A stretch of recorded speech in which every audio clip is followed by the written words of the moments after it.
enemies in BTK.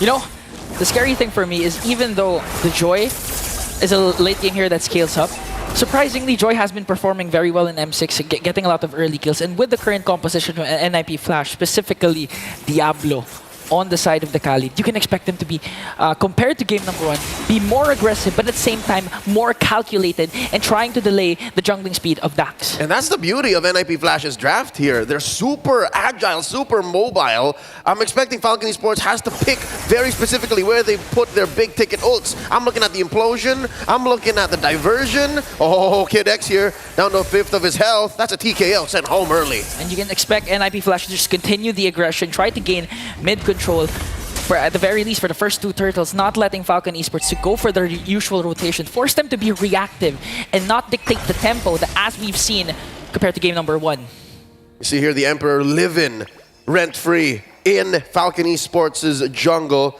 giving Dax one hell of an early game. A minute and a half elapsed. Benny versus Vanix. How do you reckon this gold lane matchup is going to go? You think it's going to be as quiet as game 1? Like, nobody touched them for like the first 5 or 6 minutes. I think it's going to go the same way. They're going to all focus on the XP lane matchup, especially when it comes to the very first turtle.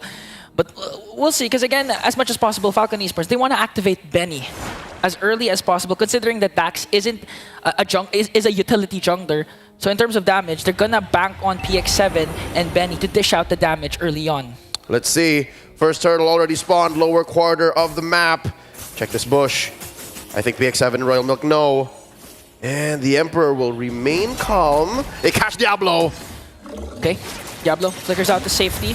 And this forced Falcon Esports to have a better control over this Turtle Pit. Diablo, though, on the other hand, just used the quick Sand Guard. Here comes Royal Milk. With a dispersion rotation, Kid X onto the backline with the ultimate connecting onto the members of NIP Flash, but the first man down will be Dax. Kid X on the other hand getting caught up by 3. Here comes Hades onto the backline, onto PX7, forcing him to walk away. Another kill by NIP Flash. Oh! Caught in the midst of everything. Will be able to escape though, but NIP Flash executed that to perfection. Tis but a flaccid collapse. Falcon Esports not quite there yet. Curteasy taking out Royal Milk in the wake of that turtle take. NIP Flash have awoken. And that's basically Curteasy. We all know NIP Flash in terms of their playstyle, even down to their draft. They're a really unorthodox team. We've seen a Martis mid, a lot of mid lanes that Curteasy can play, but here comes the save from Kid X though. Benny, one more hit. Kid X and PX7 working to try and save Benny away from harm's way, and NIP Flash will disengage. So far, Falcon Esports, all they could do really is put up a wall between their cores and NIP Flash with 1,000 ahead, given that they're waiting for Benny, they're waiting for PX7, even Royal Milk. I'll tell you now, I think it's a very Royal Milk lineup. Oh, Vanix! They're just waiting for the perfect opportunity to strike onto Vanix at the 3-man rotation from the Triple X mid trio of Falcon Esports. That was a kill they were willing to take any given day. If they weren't going to play defensive, those pickoffs are going to cost them. But if they get it on Vanix over and over again, on Kurt, on Hades, then maybe we got something. Maybe the Burmese are cooking. Falcon Esports down 1,000 gold here. 4 minutes in the upper quarter is where the turtle will spawn next. 45 seconds. They aren't checking as much as JPL is. So that means Hades is getting free farm. Yeah. And the thing is, towards the late game, if ever we reach that part, it might be alarming for NIP Flash. Even if they have the Moskov that has good macro presence, you can't just split push at any given moment, knowing that PX7 in Kid Hex has this Louis integral combination that just can lock you down wherever you try to do the split push. It's a matter of time. It's not when, it's not how, it's if they can catch NIP Flash. The double Purify actually makes quite the difference. Curteasy and Vanix not going to be as easy to catch. Now, they're prepping up for that turtle take. This Eternal duel down bottom. Royal Milk versus Diablo. This is a very clear decision for both XP laners. Oh wait, there's a kick by the Emperor. There's an angle coming in from JPL for the kick onto Dax. Energy Eruption is there, but Benny just giving out the damage and gonna bring down JPL all of a sudden. Falcon Esports in full control of this turtle pit. That's why Falcon Esports was delaying the whole thing, because they were waiting to collapse on the one Diablo very low. He has to recall there as Dax gets the turtle. Kid X on the other hand, implosion play. They're going for more. They want all the smoke, extending their lead, and Falcon Esports breaks the tempo of NIP Flash, now invading the jungle. That was so hot. A kill and a turtle apiece. Oh. Okay, as they steal away the purple buff, they might get a sandwich play. But here comes JPL just trying to delay the push that Falcon Esports can bring. Vanix clearing out the minions. Benny, here comes BX7 as well. Will they be able to save it? Dax, though, on the other hand, energy eruption onto JPL. Will they commit? Okay, they're not going to commit. Not much of a kick from JPL. That's the beauty of these Fredrin lineups. And now suddenly it's Falcon Esports on the offense. They're the one asserting their dominance. They're the one moving in, proactively pushing forth their tempo. They're up 1,000 now. It looks like this turtle coming up in about a minute should be theirs too. Yeah. And that's the thing, because of the presence of the Louis diversion, it gives NIP Flash some sort of urgency to try and check all the brushes. You know, make sure that there's no open, there's no angle for Falcon Esports to make a crazy play. And I reckon it's those angles that they're forcing on JPL that's getting them off time. Because, what, back to back now. Whoa, Curtizi! Okay. All day low! Fortunately, JPL was able to block the Death Sonata. Here comes Diablo to try and force Falcon Esports to disengage. That was one Death Sonata away from a Curtizi takedown. And here comes the diversion. They might be able to sandwich Hades, though. On the other hand, Falcon Esports is taking their time and trying to look for the perfect angle. NIP Flash's bruisers, the enforcers, putting up a perimeter. You shall not touch Hades. Curtizi back to the front lines after that recall. A TKO by Falcon. Not enough time they bought, though. And this is tough, because look, Vanix is pushing, and NIP Flash have initiative. They can say, we'll fight, or we'll turtle, and it looks like they can get away with both. Oh, but Diablo, will he manage to get away up against two Raging Sandstorm? But against two, that's not going to be enough. And this is the problem that NIP Flash is facing. Because of the presence of the diversion, they're forced to be reactive. They're forced to try and have the numbers game, have the number advantage, to force Falcon Esports to think about trying to go for the pickoffs. And they forced their decision. They said, hey, Vanix, all you got to do now is push. And now Vanix, run away. He's sandwiched. Oh, sandwich! And get caught up by the Rhapsody of Benny. And that's the thing we were pertaining to early game.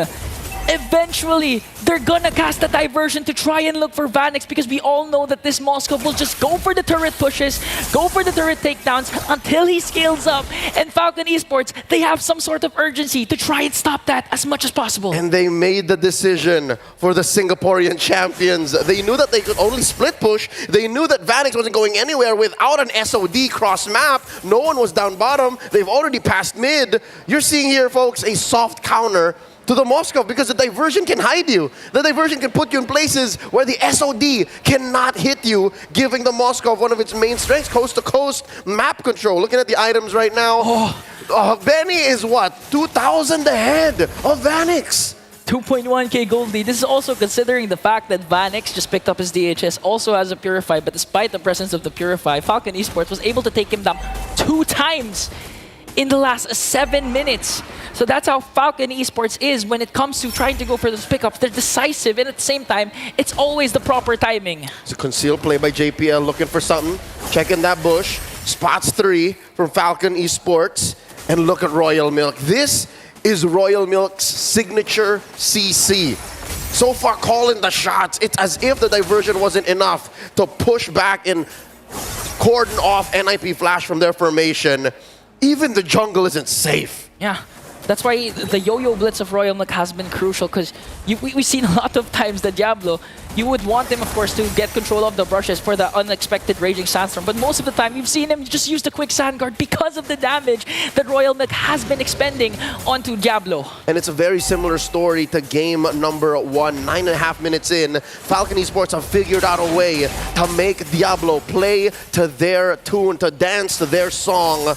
And it looks like the Burmese are ready to tango. Lord spawned upper quarter, 9.5 minutes in. Check the bush here. Hades holding that tri-brush. Kid X spotted by Kurt. And we get a reset.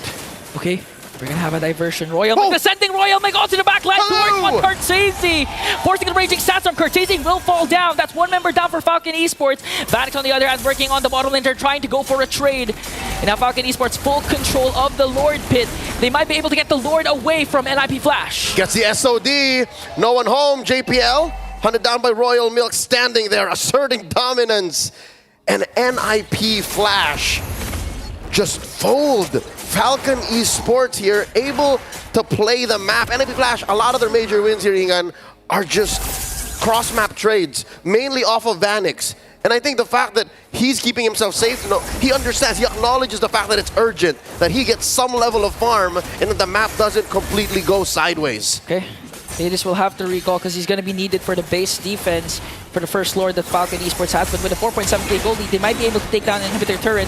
They're doing their best to try and kite away the Lord. Just looking at the damage coming from the death, so now that they have to walk away, KNX goes in with the implosion! And they find another Hades Force back. Diablo goes down, sacrificing himself for the defense, and they're not done. Holy Shield popped in mid, but Falcon Esports surgical. Unrelenting, they're still here for the push. They might go for a diversion play right after this, but JPL wants to go for the kick, forcing KNX here to walk away. They're gonna get a kill onto Hades. Now working on the turret takedown, they might be able to burst down the inhibitor up top. Amazing positioning by Kid X and the retreat, the defensive diversion, the DD from Falcon Esports. Shout out to Ruby DD watching from home.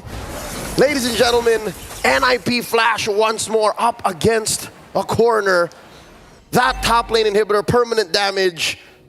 It's more difficult now for Benny to actually just trade against Vanix, because Vanix is going to keep himself safe. Vanix is never going to show himself. You know, I was thinking that Falcon Esports might be able, I think they were overcommitting a bit a while ago during the top lane push. If giving an opportunity for NIP Flash to counterattack, considering that they don't have the implosion anymore. But the problem is Falcon Esports, with the lead that they established, even with the aggressive play from JPL, the kid actually connected to Kid X down to the turret. They weren't able to burst down any member of Falcon Esports.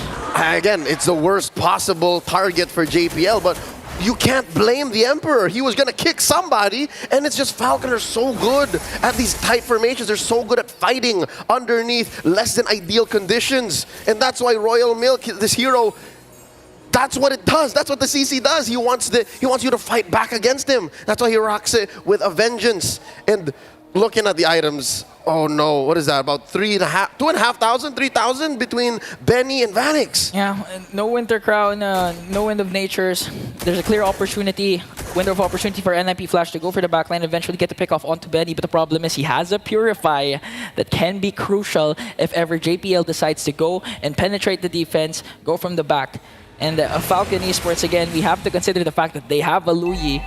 Top lane is open. At any given moment, they can make a huge macro play. So far, NIP Flash have a grocery list of things to do to come back. They have to control the map, make sure it doesn't turn as red as possible, defend from that backdoor play up top, and they have to check bushes, even on their side of the map, to make sure that Falcon just doesn't come up from out of nowhere. So I guess one way to do that is to make sure where PX7 is, but that makes JPL such a easy target. It's so hard for the front line of NIP Flash. Okay, they might make a repeat of what happened a while ago. JPL with a conceal. They don't know where TZ is. Here comes JPL though. Double man knock up. KNX goes in with the implosion. And they go in. That river brush is going to be a death box. Down goes Hades. Down goes JPL. Royal Milk traded out for 3 for 1 so far. 2 for 3. And Vanix got demolished in the mid lane. Curtizi is left to fend for himself. A full team wipeout for Falcon Esports. No need for the Lord anymore as they siege in onto the top. So many bodies roll unrevenged as Falcon Esports can smell victory. The legacy of the Falcons sourced in new heights, sending NIP Flash down to the lower bracket. It's a sweep. 2